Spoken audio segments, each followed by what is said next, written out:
story time is long as fuck, so get yourself a snack and cuddle up, because a bitch has a lot to say. This bitch went through some shit. Hello. Hi, my name is Allie. Welcome to my channel. Today I have a story time. It is the time that I got sacrificed to Satan by my homecoming date. It's a wild one. It's a wild story here. And I'm excited to tell it. It's something that's been plaguing me for years. So this is not clickbait. Like, this is like something that like happened. Like, I was actually sacrificed to Satan. I was there. It definitely happened. Let's begin. About to die. I ain't share a basket. I'm about to die.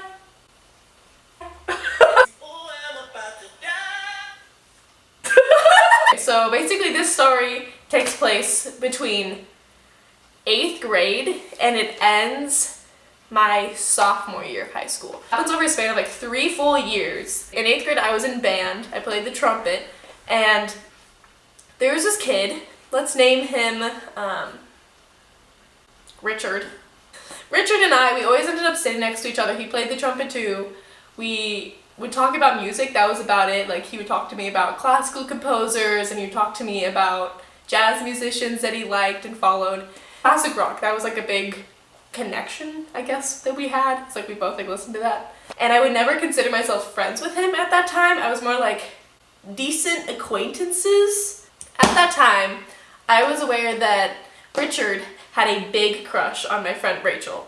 And me and Rachel, we were tight homies, that type of thing. So Richard would tell me about his crush that he had on Rachel, and I would, obviously, I'd let Rachel know, because, you know, you gotta. So she was fully aware. Now, at the end of the year, this is something that'll like come in kind of later too, but at the end of the year before our 8th grade graduation, our middle school always did a trip to a water park.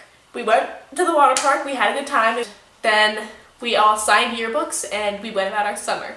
This was the first sign that I should have realized that Richard was a fucking psychopath, but me and about like 6 other girls, we decided to go to Palm Springs as like a 8th grade like graduation, like yeah. Rachel was there, and she checks her phone and she has like 24 missed calls from this kid. No exaggeration, not clickbait. Like a ton of voicemails from him. And we were standing in like a fragrance store, but we were standing in there and she's listening to the voicemails and she like literally almost started crying. Basically in the voicemails, he was talking about how because Rachel had signed his yearbook with a heart, she wrote like heart, comma, Rachel in his yearbook. He thought that meant that she liked him back. He basically left long ass voicemails confessing his love to her. He was about to go into surgery, heart surgery. So he was freaking out. He thought he was gonna die. He told what type of procedure it was, and we literally ended up Googling it. It was like very low risk. So we were like, okay, like take it cut down a couple notches. Like, you're fine. So we telling her like, if I die, I just want you to know like I love you. And he was like, we're 13! Oh, I'm getting a little warm now. They're all like super shook as fuck about that. Like, we genuinely didn't know what to do. We were in Palm Springs for a weekend, so we were like, what the fuck? Hello? What? So she let us all listen to the messages. They were very whack. They're whack. Basically, she responded saying, like, I'm scared, man. Like, your messages are freaking me out. Like, just focus on your recovery. You're gonna be fine. But I do not like you in that way. Please stop calling me. It's like, straight up, like, get the fuck away from me. Thank you. Like, he stopped calling Rachel. At this time, he had my number. I think he got my number when he asked for my yearbook like signature. And I'm sure I sounded like fucking like Hags-Alley with like my phone number, I guess. Because I feel like I tried to avoid giving him my phone number, but I ended up giving it to him. At that point, I was kind of like, whatever, it's fine. Like, life goes on. That summer, he kind of started texting me randomly. Like, very stupid, minuscule type things. Like, he sent me links to songs that he liked. Like, it was like normal, not normal type stuff, but just like stuff that didn't freak me out in any way. I rarely responded. That was like kind of like my big thing. And considering I was not going to be in band in high school and I knew that he was, I was like, I have no reason to continue my relationship with him or like friendship with him, acquaintanceship, I don't know what the fuck. And going in, my freshman year, it started out pretty normal. Like, life went on. I didn't talk to him at all. He eventually stopped texting me that summer. Near the end of my freshman year, it had been months, and this kid decides to start calling me so many times. I had 8 missed calls in one day. Richard, sir, I'm gonna need you to not do that. That'd be great. Thank you. Basically, I never returned his calls. I stopped responding. Like, I was over it. I didn't want to have to respond. I didn't feel obligated to respond. We were not friends. This is when I got some weirder texts. I'll insert it. I don't know, like, it'll be like small, like right here, here, or here, here, or something. I don't know. It'll be somewhere. I think he texted me for the first time in a long time. I don't have the date on this, but I'm pretty sure it was near the end of my freshman year. So this is like a year after we had gone to the water park. And he texts me, and he goes, should I say what? Yeah, about Silk City. I nearly commented on that bikini you wore that day, and thank God I didn't. And then after he sent that text, he said, sorry I sent that text, forgive me. What? I first got it, it did not put me off at all. I was kind of like, all right. I didn't respond to him. I didn't respond to that. I was kind of like, what the fuck, like, okay, fine, I'm fine. I continued not responding to him, and this is when I started receiving voicemails. I still have them. He sent me 3 voicemails. He sent me a song. Okay, so this message came the end of my freshman year, and then he sent me 2 over the summer between my freshman year and my sophomore year. This is from February 2014.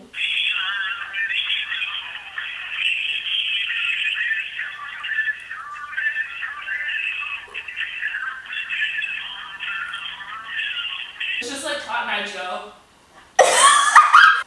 This is Richard.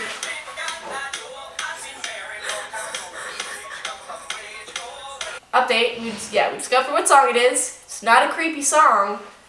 The voicemail is still creepy as fuck to me. I don't know. That shit's weird. I don't call someone leave a voicemail a song. That's weird. That's weird. Anyway, so after that happened, after he left that voicemail, he left me one 6 months later. You know, in that 6 months, I really didn't talk to him. Like, that was another one where it's like he would text me occasionally. I would just not respond. Don't shit on me for not responding. I'm a horrible texter regardless, so... This is true. I suck at responding to anyone, so it's not like he's like the only person I'm not responding to. Like, I genuinely just don't respond to like anyone. So, after that, he sent me a long message. I don't want to put the whole message in or anything. I'm gonna read, though, the transcription left by Siri that like they now have on the iPhones. He said, Allie, it's Richard. I sent you a text asking for you to reply. I sent you a picture of a couple friends of mine. We went to a symphony orchestra to see the Disney classic Fantasia, which is a combination of animated shorts with the classical music. Listed like a bunch of the classical artists. But he said, but if you could text me back, that would be very nice of you. Bye. That one was 50 seconds long. Wasn't as weird. Like, it was kind of just like him being like, hey, you never responded to me in 6 months. Hit up your brother. Like, I still didn't respond. I genuinely just like, I didn't want to like continue anything, because he's kind of like the type of kid that if you give him just like a little bit too much, he will like latch onto you, if that makes sense. This is the same day? This is the same fucking day. I think this is the day where I got like 8 or 9 missed calls from this kid. This is when he decides to apologize for the text that he sent me months before, in like February, of his comment about me in that bikini. That is not the reason I'm not responding, but I didn't want to be friends with him. He was off-putting with a lot of his texts. He would send me random shit. Like, I just didn't want to respond. I genuinely didn't. Like, I didn't see the point. And he took it as the only reason why I wasn't responding was because of his one comment about me in a bathing suit, which at that point I had forgotten about. This was months before. This was literally 6 months earlier. So I was like, whatever, it's fine. Like, whatever. But this voicemail, this is the one where this is definitely... Bitch, there were so many signs, and I did not pay attention to any of them. Any of them! But he basically said, Hi, Allie. It's Richard. Okay, I really want you to text me back. It says, I really want you to text me back. I'm getting impatient. I'm getting upset. I'm getting angry. He says that he feels like there's been a splitting in our friendship, which to him is the bonding of a friendship. For the extremely inappropriate text messages that I sent you, him referring to the bikini text, which was not inappropriate, like, to be honest, like, it was like a little odd. Like, I was just like, what? But it wasn't him being like, hey bitch, like, you look hot as fuck. Like, it was him just saying like, oh yeah, like, I would have commented on your bathing suit. Thank God I didn't though. Weird. But basically says, oh yeah, like, this will never happen again. Like, you don't have to worry about me being inappropriate ever again. At that point, he tried to add me and I blocked him immediately on Facebook. It was just like Facebook. I didn't want him trying to contact me through there too. But when it comes to phone messages, I don't know. I don't like blocking people. I feel like it's sometimes like extreme. Because like, if you're mad at someone and like you block them, I'm like, really? Because like, what if they really need you? Or I don't know. That's just my opinion. Oh, and then he brings up Rachel again from 8th grade summer. This is all happening August of 2014, so I was about to go into my sophomore year of high school. So he says, please don't call me though if you want to like reach out to me. I get extremely nervous talking to girls. I'm much more comfortable talking to them over text. And then he brings up Rachel saying, last year I called Rachel about a cardiac operation I had.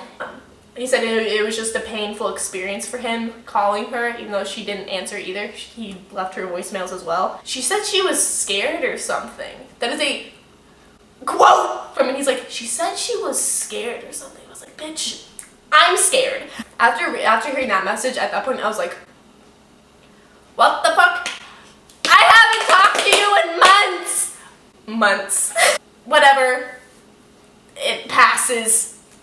I don't respond. The texts and the calls eventually like lessen and I stopped getting as many and I kind of like stopped caring a lot. Like he was at the back of my mind at that point. Starting sophomore year, didn't think about it. Maybe like a month later, before homecoming time and right before homecoming and like right around the time of my birthday, our choir, I was in choir in high school and we would do a yearly trip up to the Palomar Mountains. We'd stay a weekend there and we'd be like ponding and shit. Like it was just like a normal thing. It's about an hour-and-a-half drive, so in the car it was me, one of my friends that she doesn't want her name in this, but it's fine. And let's call her Mary. And my friend Hannah, and it was with my parents.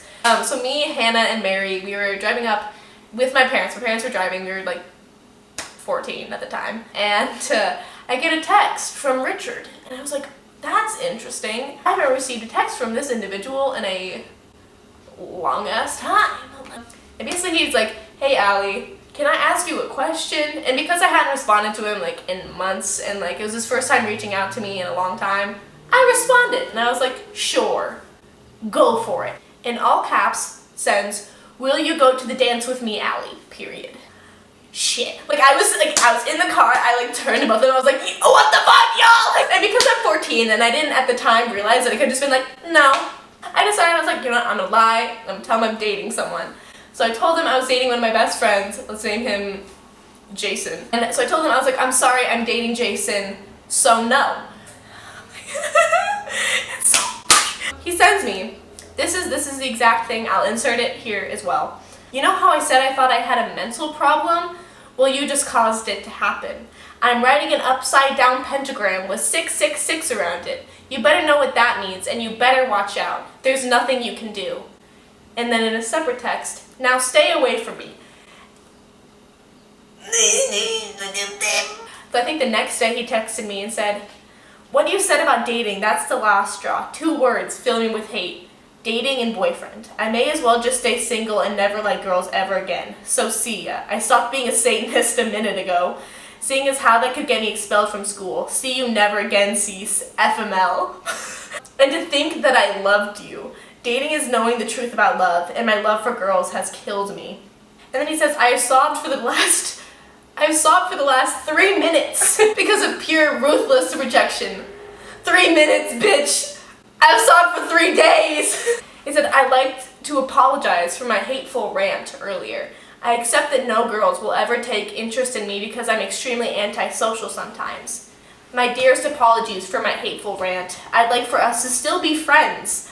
Now you know how I feel and act when I get turned down. Maybe you can hook me up with someone. Oh, I don't know. I just want to forget. Can you reply? I'm asking for forgiveness after my rant. Please forgive me. I would really like for us to still be friends. Please forgive me. Disclaimer, like I said, I've known this kid for years, and I know that this is some complete bullshit, like just straight bull. But basically he says, I have multiple personalities. I went into the one I call the I hate being single. In my opinion, the number 3 is the last straw. Sometimes I say I'm dying of depression. Please, please forgive me. So, yeah, this disclaimer, I've known this kid for years, and he most definitely does not have multiple personalities. That's like, I've seen people with multiple personalities, and he does not. He doesn't. He's just a very sad kid, and he wanted some way to justify his rash actions, but he does not have multiple personalities. So, yeah. I was baffled. I didn't know how the fuck to respond to that shit. I was like, hello? 911? I remember reading it and just giggling, I then read it to the 2 girls that were in the car with me, and I read it to my parents, and they weren't laughing. Basically, they're like, that's like kind of like a serious like thing to do. That dude just like sacrificed you to Satan. And I was like, shit. You right? That like happened. That was like a thing that happened. My mom was like, you know, like we should take this to school. Like this isn't like a cool thing. And I was like, yeah, you're right.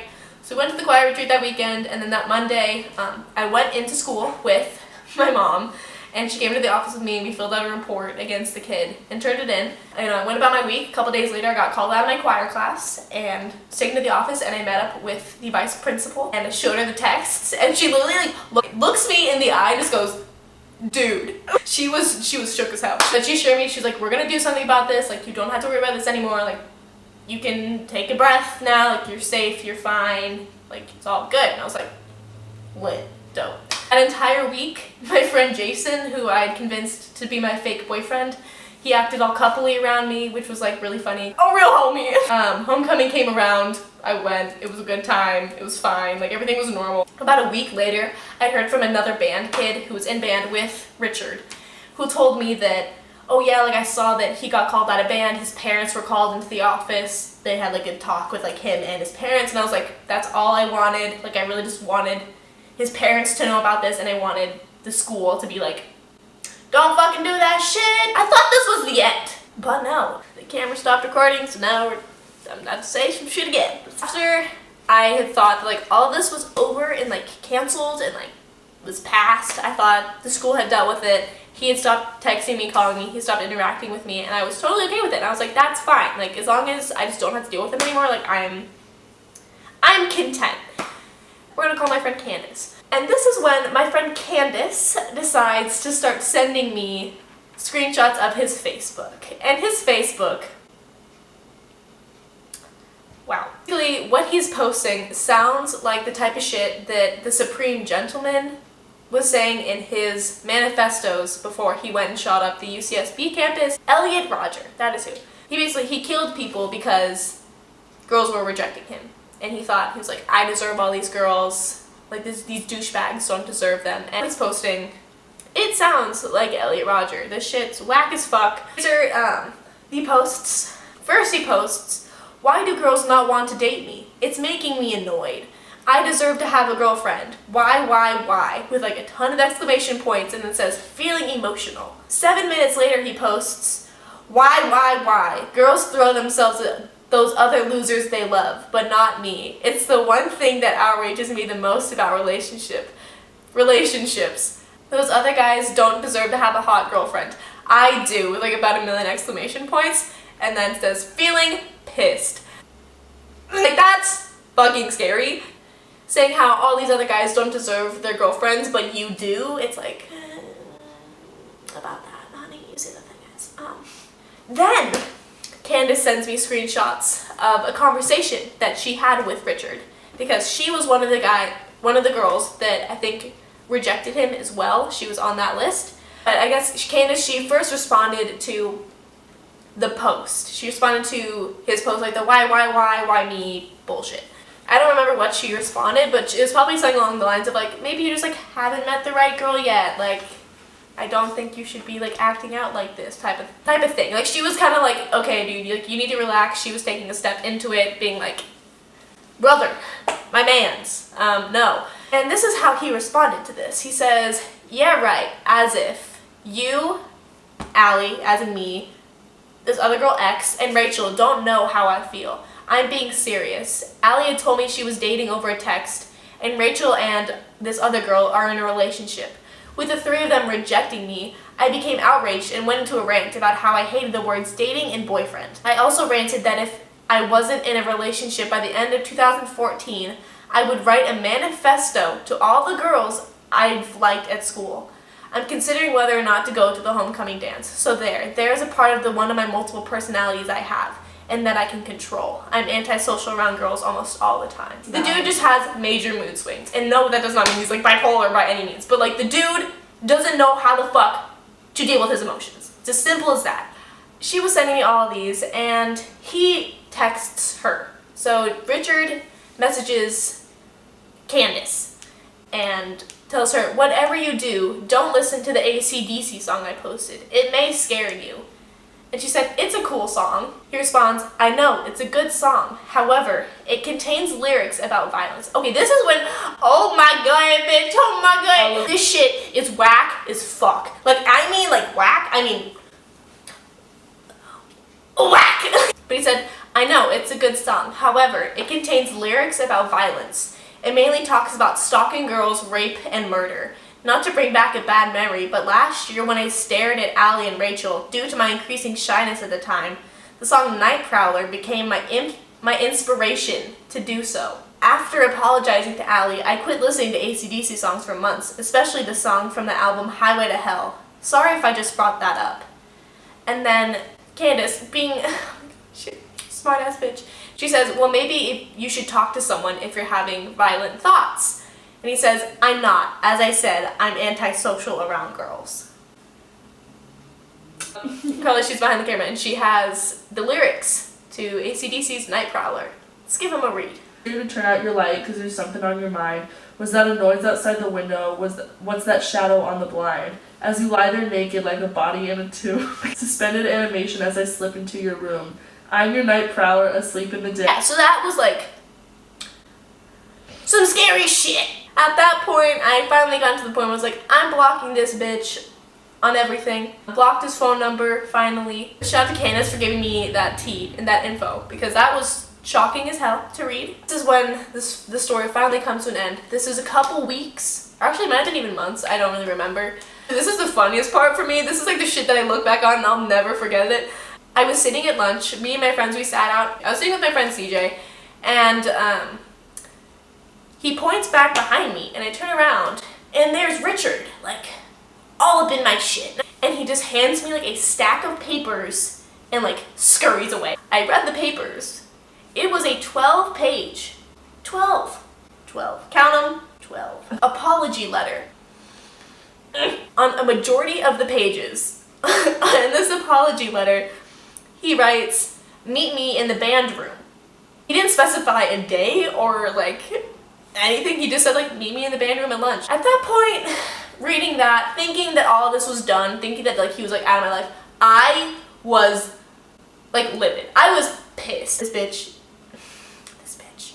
And I was sitting with my friends, and I was telling them, I was like, okay, I'm gonna go to the band room now, finish this shit. I'm gonna fucking rip your face off, bitch. Two of my guy friends, they were like, dude, like, that's like low-key sus, you going by yourself. So like they followed behind me because they were genuinely scared that this kid was going to hurt me. Like, they're intimidating. The way he was acting, I was genuinely scared this kid was gonna like shoot up the school or some shit. Like this shit that he was doing was so fucked up, like very fucked up. So we walk into the band room, the three of us. It's me and Jason and my other guy friend. And we walk in, there are other kids in the band room, they're like, it's a common thing for like band kids to eat lunch in there. And I see him, I just call, I'm like, Richard! And he just turns around and just goes, oh, and just books it for the door. It was the funniest shit. I'm ready, like, I'm over this. So I booked it after him. And I was like, stop, like I was screaming at him at this point. I didn't care that there were other kids in the band room, like I went off. What the fuck is up, Richard? This shit he's been doing, like, it's not okay, like, how dare you, who the fuck do you think you are, like, all this, like, he's freaking out as I'm yelling at him, but at that point I did not care at all. Suck my dick, bitch. Like, I'm out. Deuces. Like, goodbye. I'm sorry. And just runs out the front door of the bedroom. That was like basically the end of it. Great. Love it. I then went home. And being the dramatic ass that I was, and am, I sat in my backyard and I burned the apology letter that he gave me. It brought me so much joy. I took a video of it. I have pictures of like the bowl from like afterwards. I'll insert them here. That was my closure. So that's about it. Thank you guys so much for watching. I really hope you enjoyed this fun time in my life. Make sure to give it a big thumbs up if you liked this video, and comment down below your favorite part or like what made you laugh or something. Like, I don't know. Make sure to subscribe. I'm hopefully going to be coming out with new videos. Maybe. I don't know. Thank you so much for watching, and don't get sacrificed to Satan, kids. Thank you and good night. You fucked me with a toothbrush.